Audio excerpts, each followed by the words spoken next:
Hello and welcome to the channel. Today we're going to take a look at how you go from pen and paper sketch to a 3D object using Fusion 360.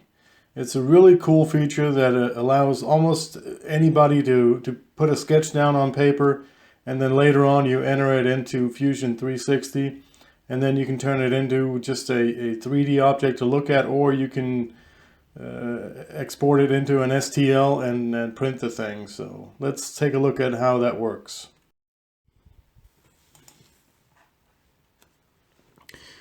So the first thing we do after opening Fusion is to select a plane and import.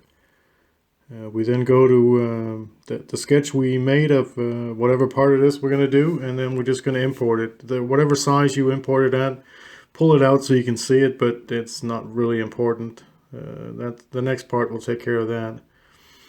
You go down to the right click and go down to the line that says calibrate, and I've measured my part, or the sketch, and it's 103. I put that underneath, and so you basically mark the 2 points and put in 103 millimeters. So now the sketch is calibrated. Now you can go and get ready to draw lines on top of the sketch you've already made with the pen and paper. So that's what I'm doing here. I'm picking 2 corners, drawing a straight line, and once I've marked the right line, I enter the distance, which is 103. I do 2 more lines, one on the left and the right. I lay the first one on top of the black line. That gives me the degrees. I want them 17 tall, and then whatever degrees it was 18 degrees. So I just enter that in. And then I go to the other side. Again, same numbers, 17 and 18 degrees. It's kind of off my paper sketch because I did not use anything to measure the angle off of that. So, but it doesn't really matter. What matters is that it's the same when you print it or produce the part. This next measurement, I got 11.5, and the same thing for both sides. If this goes a little bit too fast, it's because you can't do a 2-hour video. No one sticks around to watch it, so I got to do it semi-quick, but pause it and go back maybe and watch again. I know the distance down there at the bottom of the arc is 8 millimeters, so I'm looking for the center, and Fusion tells me with a triangle when I'm at the center of the drawing. So I just, whenever I see the triangle, that's where I draw the line of 8. Right click on that line and you can make it so it's a construction line and not really in the drawing. And here I do a 3-point arc. I have the 2 points left and right, and then the 8 millimeters. And now I have a part. It's a flat part, but it's a part. Now I can extrude it to whatever width I want.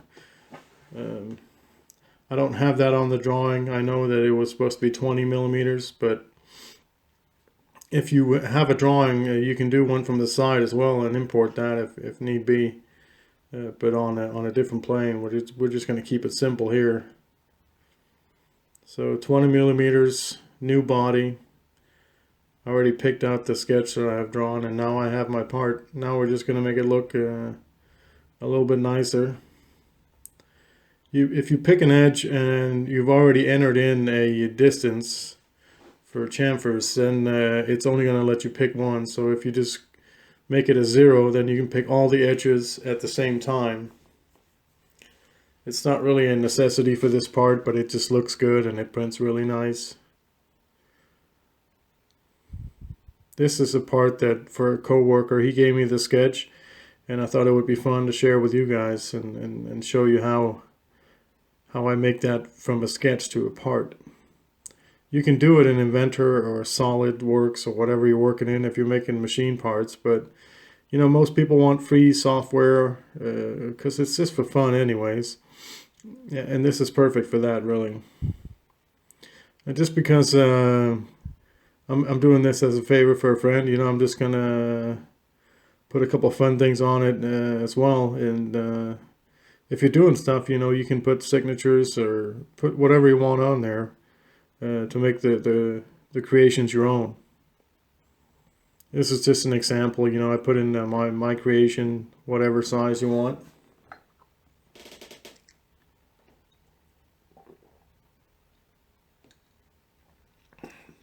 I'm just going to make that a tiny bit bigger and then move it back to the center.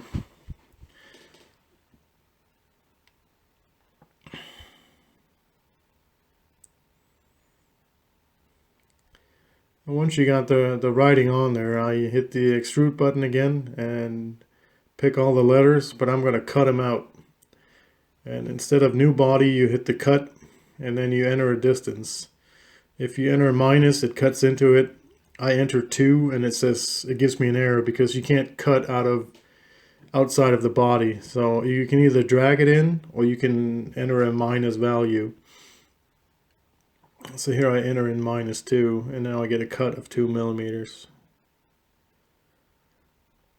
And that's basically the part right there. I mean, it's pretty simple. We've just created from a sketch that we imported. It's a pen and paper sketch. We had all the measurements. We calibrated it. We were drawing lines on top of it. And then afterwards, we were just playing around, marking it with our little signature or whatever you want to do. And now you are ready to export it into an STL. And it's ready to go into your printer or whatever you need it to be. It's pretty simple. I think almost anybody can do it. So pause the video wherever you need to. If it was a little quick, but pause it, look at it again, and then you can get from A to B, and then try with your own sketch and see how far you can get. I've loaded the part into my slicer and I printed it. Here's a short time lapse. Try to create your own stuff. Use the software. Use whatever you have at hand. And give it a whirl. That's where the real magic happens. So you can customize anything, put your spin on it, get creative. It's a ton of fun. I mean, anybody can print from Thingiverse. It's not a bad thing, but try to create your own and have some fun with it. Really get creative. It's super cool. So let me know what you think. Thumbs up, thumbs down. It's all good. Give me some comments. I would love to know what you think about my channel and the content. Please take care.